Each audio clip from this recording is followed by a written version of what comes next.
this is why. So I just wanted to connect how I got into stunts too. Sure. So as I was doing that, so I realized that, oh, what I earned in a year, I earned in 9 months. So just cutting the months off. So I'm like, oh, okay, let me try to earn whatever I earned in a year within 6 months. That worked.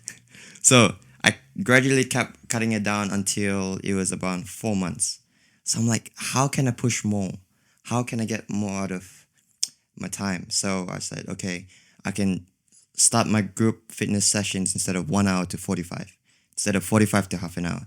So I can squeeze two groups in one. Yep. So that way I could squeeze as much money out and charge as high as I can. They said double the price. I did. That means losing 50% of the client. But if you lose 50%, but you earn the same income, that is still, business. That is still a smart investment. So I'm like, cool. And then I picked up a book called Robert Kiyosaki, Rich Dad Poor Dad, where he said, if you trade time for money, you sort of work until you die, kind of thing. So I'm like, damn. So from there on, I was like, I still haven't figured out ways to work while I'm asleep. So then from there on, I saw this actor who came in one day. He came for a group class and I was training him and stuff. And then he said, oh, there's actually a casting call for this sort of group of people they're looking for. He asked everyone except me. I'm like, okay. Yep. And then I was like, you know what? I'm just going to apply. Everyone is just talking about it, but no one's doing anything. So I applied for it. I went, audition, I got accepted. And then he saw me at the set. He was like, oh, here you are. I knew you could do it. I'm like, bro, you did not even ask me. So, I got into it. My passion has always been, I wanted to become a martial artist because Bruce Lee inspired, Yep. if anyone is. And then, so I was hired as a stand-in. So a stand-in is where, just imagine two actors are talking like this, but before the actors come in, people have to come in and test the lighting, test the microphone, Yep. test if it's the right camera angle. So that's what I was doing as a stand-in. That's what we do.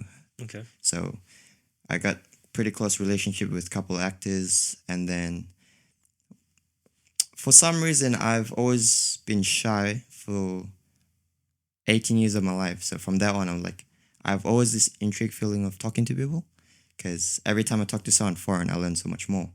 So from there on, I was talking to this stunt coordinator. I was like, look, you don't have to pay me.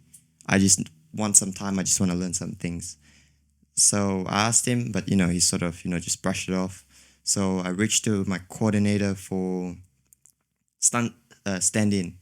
So she sent him a lengthy email because I don't know, I was doing good at my job, I suppose. So this is her way of giving back. And then she shot an email, and then the day after he was like, pick up the stick, and then he started teaching me the basics and stuff. I'm like, cool. And then I followed him on Instagram. He followed me, and then I asked all these stunties, how do I get into stunts? They just said, look, just keep training. That's all they said. And Fiji didn't have any stunt training at all, so he just said, keep training. I'm like, cool.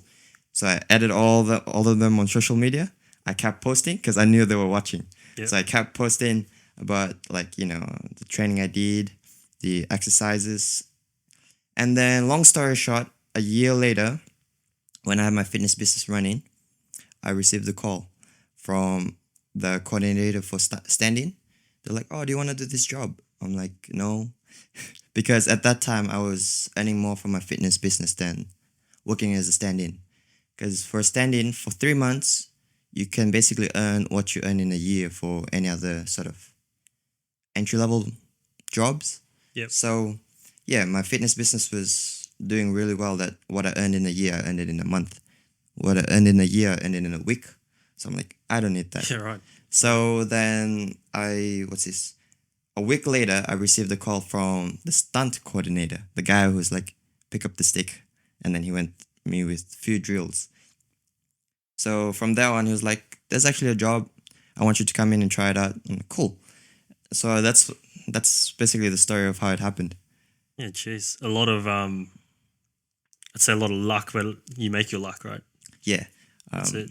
I suppose they say luck is when preparation meets opportunity. Yep. So I guess if you call me lucky, I guess I am. But oftentimes people say lucky is like a roulette.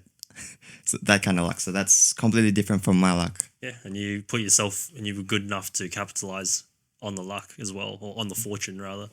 Yep. A great saying is it's better to be prepared for an opportunity than for an opportunity to come and not be prepared. So guess that hit it on the sweet spot.